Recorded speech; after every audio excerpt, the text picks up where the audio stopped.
Hello, Senpai Recap is here. This video is Season 2 of the anime K, Return of Kings. Please consider subscribing and don't forget to turn on the notification bell so that you are always updated with our uploads. The story begins with a flashback. Rising Monokata drops off at the rooftop of a building from a helicopter, with all core members of Hamra, led by Mikoto Suo, situated there.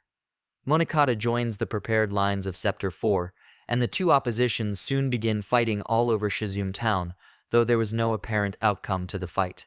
The scene switches 1 year later. A mysterious young man announces the beginning of a mission. A cycling member of Jungle drops a bird toy at the hands of Nico, with the doubtful Kuro suspecting the bomb goes off. Reports arrive to Sector 4, who discuss the matter and their own hardships with their jobs, but were cut off when Saruhiko Fushimi showed them Jungle's network.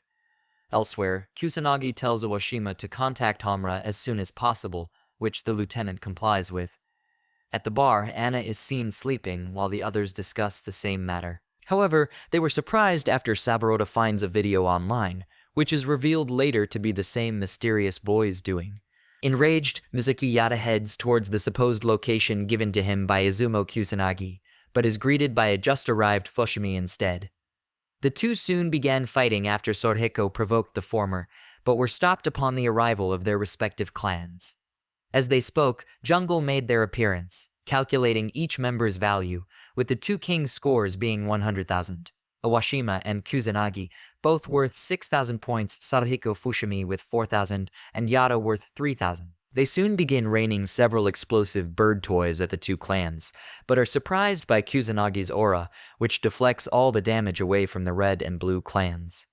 A furious Anna announces that she will not forgive the green clan for mocking Makoto and Tatara's lives, and Yada decides to take them out by himself. Kusanagi, facing machine guns, is completely unscathed, which frightens the green clansmen. Outside, a clansman manages to escape the building, dubbing both the red and blue clans monsters, and is unexpectedly met by Kuro and Nico.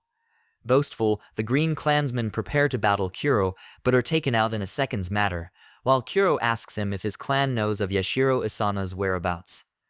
The clansmen, however, were demoted on the spot and stripped of their power, causing Kuro and Nico to leave, hoping to get clues on the missing king. Kuro is invited to see Monokata at Sector 4's base. They talk about Jungle, who is playing these dangerous games to earn points and move up the ranks. As the Gold King is missing, the slates are being kept by Monokata for safekeeping. Monokata knows the Silver Clan does not have a territory, and it would be troublesome without a base to operate. He offers Sector 4 as a temporary base, but Kuro declines. Meanwhile, Awashima talks to Gauki Zenju, the former right-hand man to Jin Habari, the previous Blue King. She believes, thanks to him, a greater disaster has been averted. She asks about Monokata's Sword of Damocles. Honestly, the damage is very obvious, and others have noticed this. Elsewhere, Nico hangs out at Hamra's base.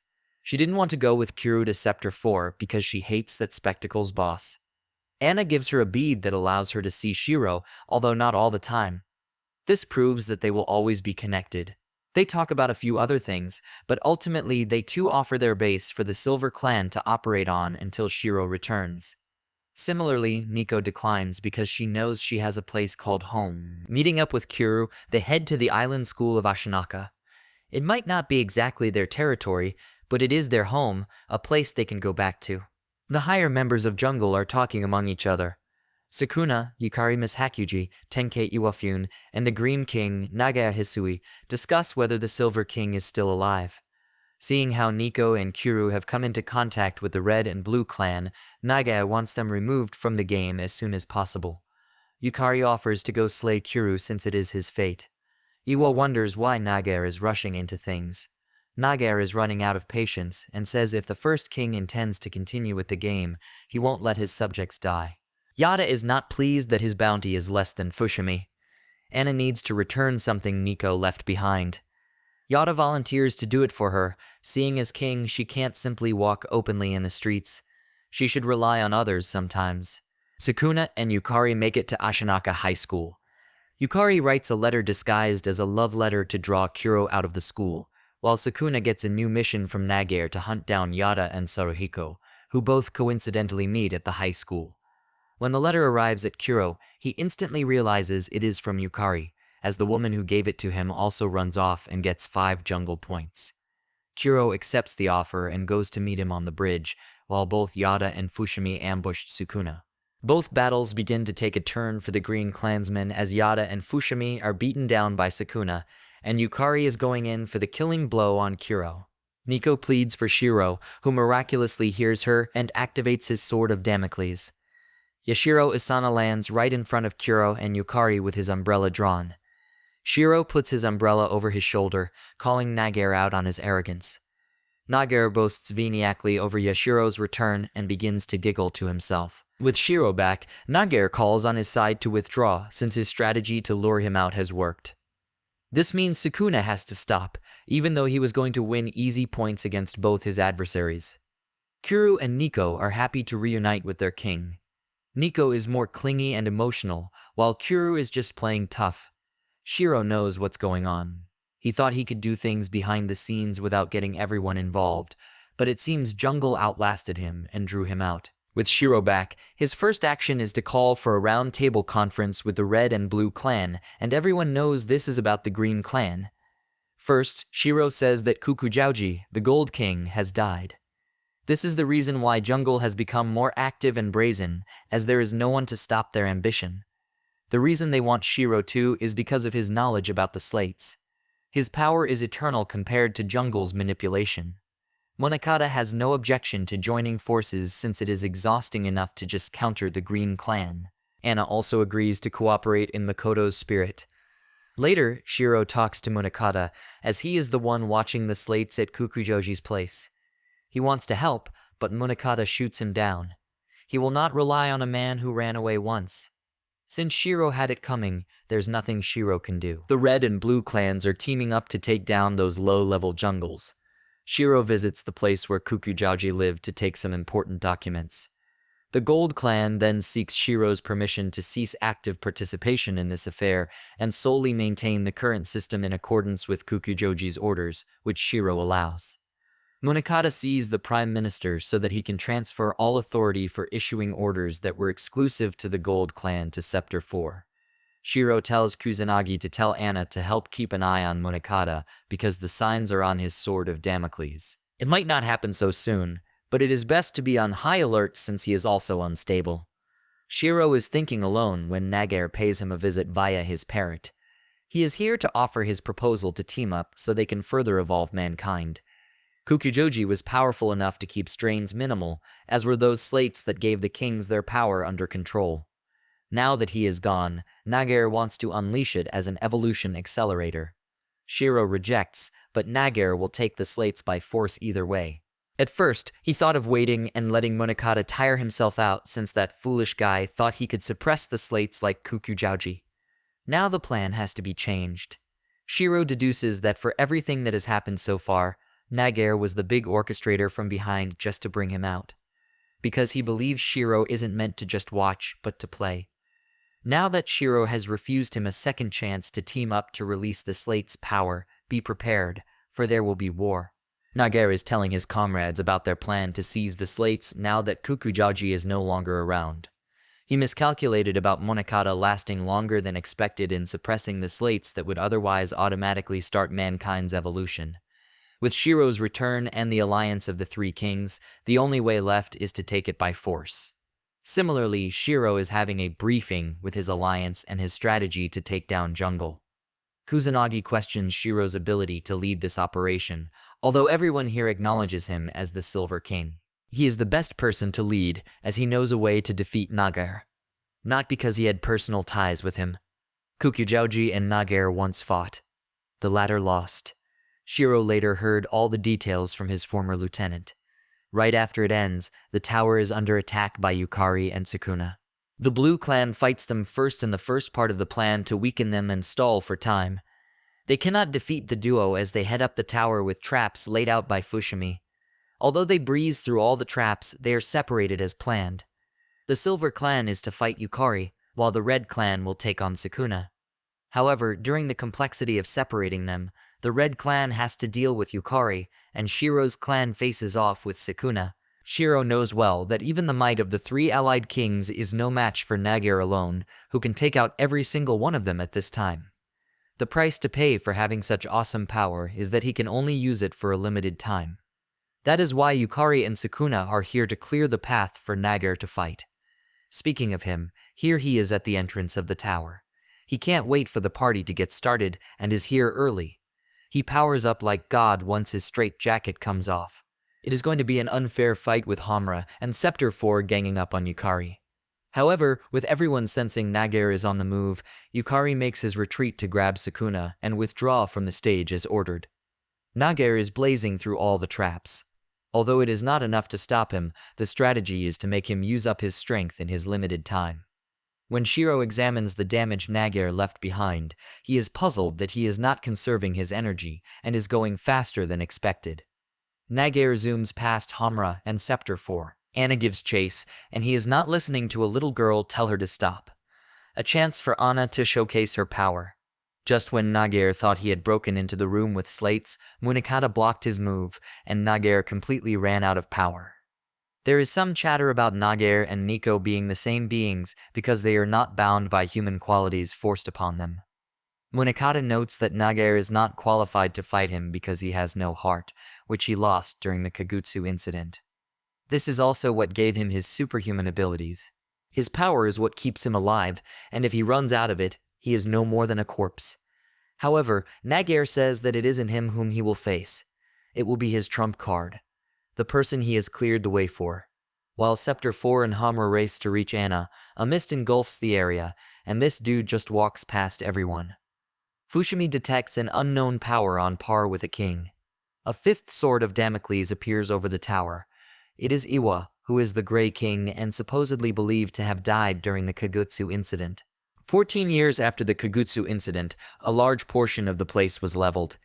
Iwa is shocked and regrets the magnitude of the destruction, all because of the ideals he pursued. He is trying to call out for a survivor, any single survivor. He finds a dead kid under a slab, and he heals him. Munakata carries on with the explanation of the Kagutsu incident. A king's death triggered the worst destruction in human history.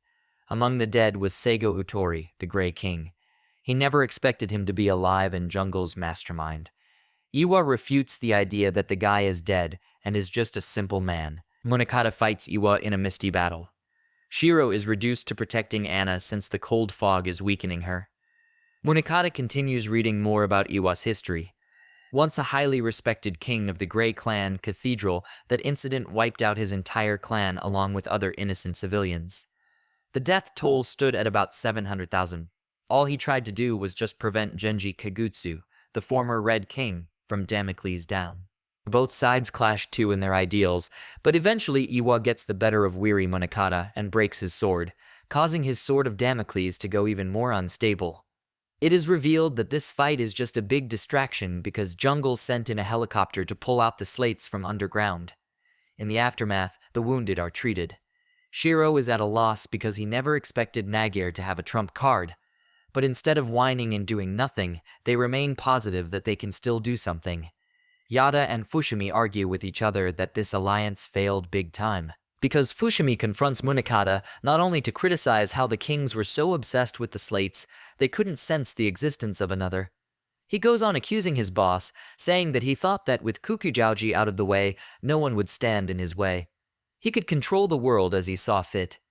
Munakata thinks Fushimi is the happiest, seeing as he was the one against this alliance from the start, and happy too that his king lost. Fushimi threatens to quit if he bails now, but Munakata dares him. After all, he was used to being a traitor. Awashima gets a call from Kusanagi if Fushimi is hanging around their place. Kusanagi tells him he is not, and Awashima tells him that he has walked out of Scepter 4, and Yada seemed shocked to learn this. Apparently now Scepter 4 knows how important that guy is because the work is piling up. Fushimi has now joined the jungle.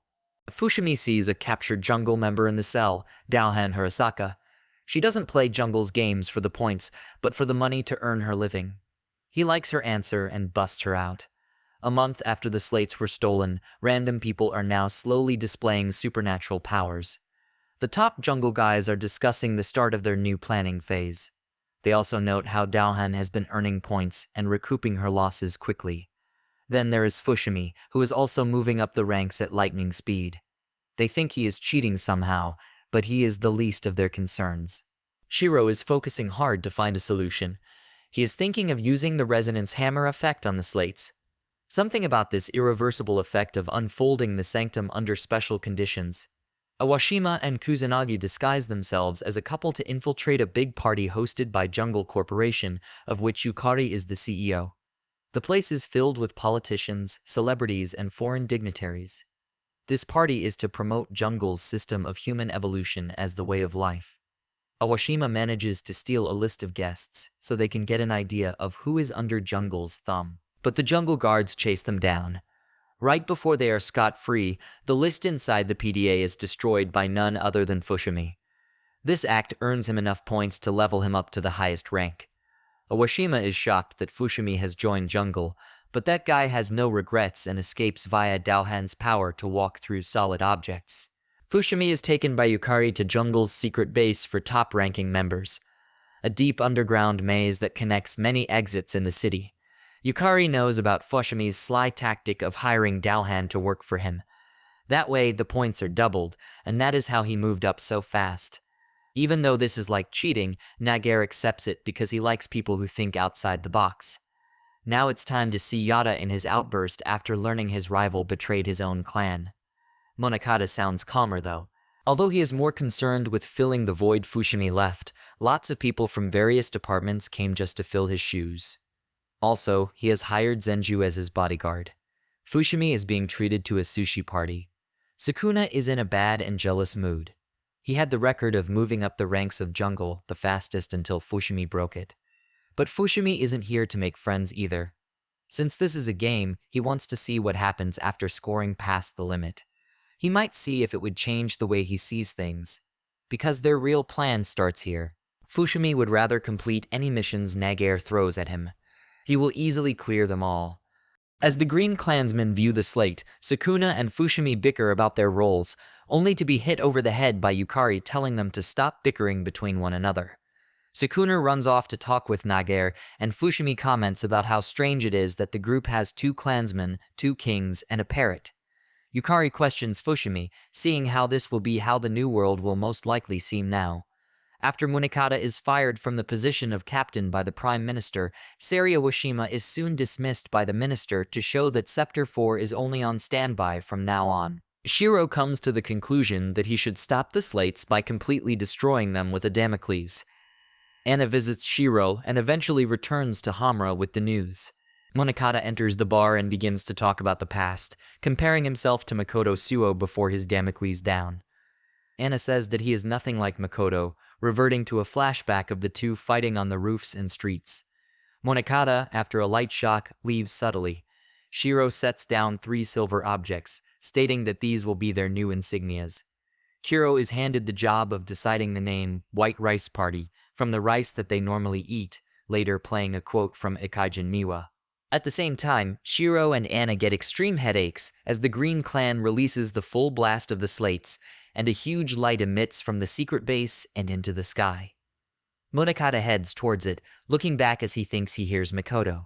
The slates finally awaken, affecting the entire city, along with Ashinaka High School. While Kukuri is successfully able to quell the riots in the school, the Prime Minister's office is attacked. Iwa attempts to ask Nagar if, with his new power, he can revert time back to the Kagutsu crater incident. However, the two of them quickly dispel this as a rather crazy thought and ignore the Prime Minister's plea for help.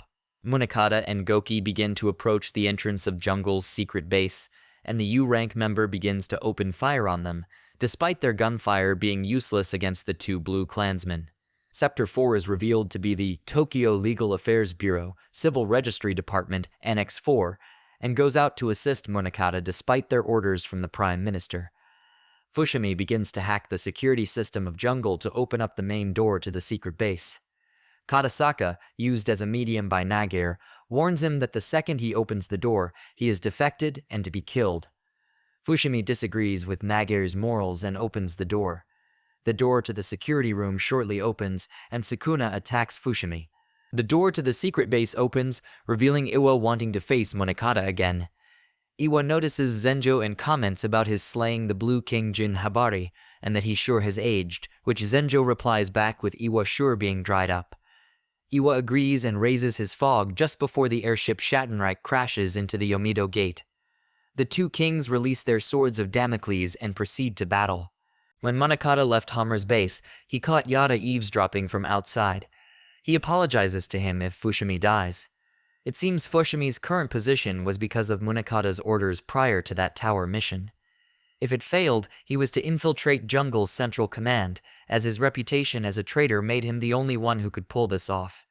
Hakumetu and Hamra are riding the blimp.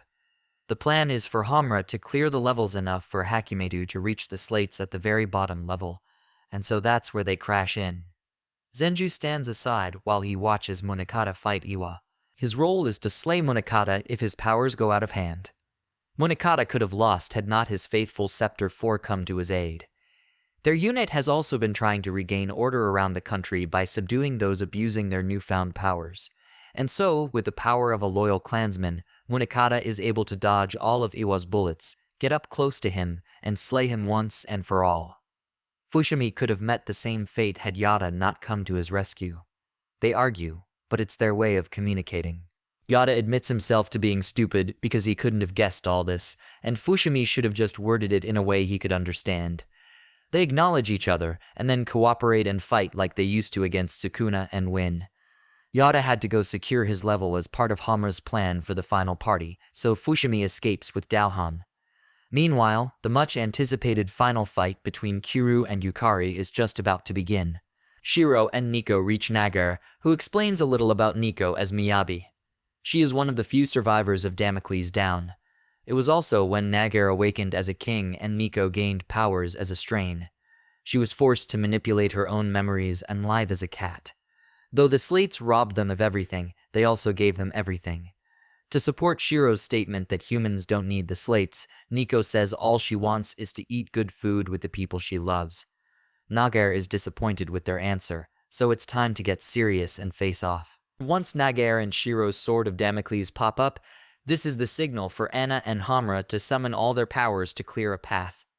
That's burning the entire floor to where the slates are. We take a detour to finish kn0w and Yukari's fight. kn0w gets the better of him with some beautiful moves, but he spares his life. Shiro mentions his goal of destroying the slates via Damocles Down. Shiro begins his move as Nagar swiftly tries to kill him first. Because it takes time for Shiro's move to be effective, if Nagar can eliminate him, his sword of Damocles will disappear. kn0w is there in time to block Nagar's move. Yashiro's sword falls onto the slate and successfully destroys it. Nagar Hisui dies, as the power that was given to him as king that kept him alive is no longer present. Owashima is so relieved that Monokata survived this incident. He teases her, saying he wanted to see if she had the guts to cut him down. Then she gets back at him by punching his face. Explosions are heard throughout the place. Iwa evacuated everybody so he could die with Nagar. Now that they are destroyed, everybody loses their power. This means Shiro, as the Silver King, will also be gone because he originally belonged to a student of Ashinaka he borrowed. kn0w and Nico are sad that he has to depart, but he promises they will meet again. In the aftermath, Nico has transferred to Ashinaka as a student, and there is this rumor that a hot new teacher from Germany will be teaching there too. She met Shiro, his actual form and body. Thank you for watching till the end, and please don't forget to subscribe. See you next time, and peace out.